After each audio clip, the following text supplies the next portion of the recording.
Europe 1. Culture Média se poursuit sur Europe 1 avec vous, Thomas Hill, et vos invités. Ils sont 4, rien que ça. Annie Dupéré, Corinne Touzé, Pascal Légitimus et Francis Perrin. Ah oui, on est gâtés ce matin et nos invités sont avec nous pour la pièce Le Duplex, une histoire de voisinage. Et ça tombe bien car notre invité inattendu est voisinothérapeute.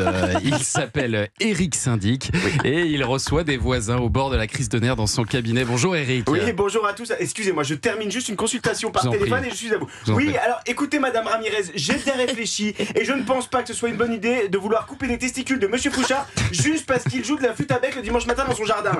Oui, disons que c'est un peu radical. Voilà. Ouais, faisons comme ça. Je dois vous laisser. Voilà. Vous voyez, chaque problème, une solution. Hein. Ouais, voilà, on est rassurés. Madame Ramirez va donc pas couper les testicules de Monsieur Fouchard. Ah si, mais juste le gauche. Hein.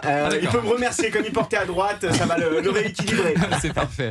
Alors Eric, j'imagine que vous avez beaucoup d'astuces à nous dévoiler ce matin pour éviter que les situations dégénèrent entre voisins comme ça. Je ne suis que joie de vivre, amour de l'autre et sérénité. Qu'est-ce que vous faites là, Eric, exactement? Alors ça, c'est un exercice de relaxation à déclencher lorsque votre voisin du dessous écoute Kinvey à fond dès 7h du matin. Ah oui, c'est dingue.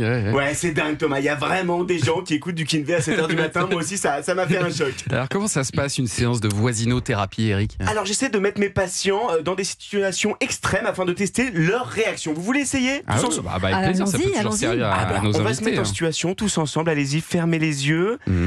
Nous sommes jeudi soir, il est 23h30, vous êtes dans votre lit douillet, c'est votre meilleur moment de la journée. Après une journée harassante, vous plongez paisiblement dans un sommeil qui s'annonce doux et réparateur. Tout est parfaitement calme quand soudain...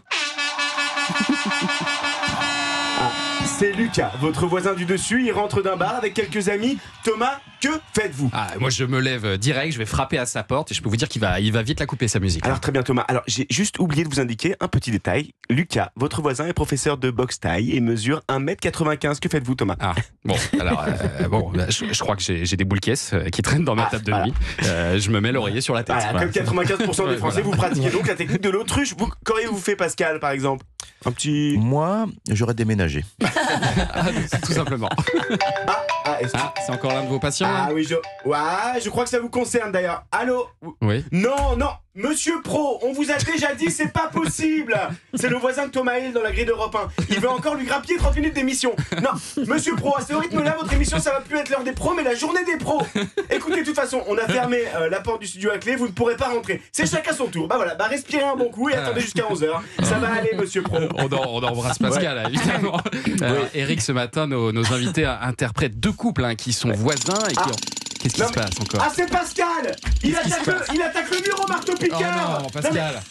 Monsieur Pro, arrêtez, vous allez toucher un mur portant, on va finir en parking. C'est pas possible. Bon les amis, je vous laisse. Je vais le prendre en séance individuelle. On se voit au Théâtre de Paris et pour la fête des voisins au mois de juin. Thomas, il y aura votre voisin Lucas, le boxeur. Ah génial.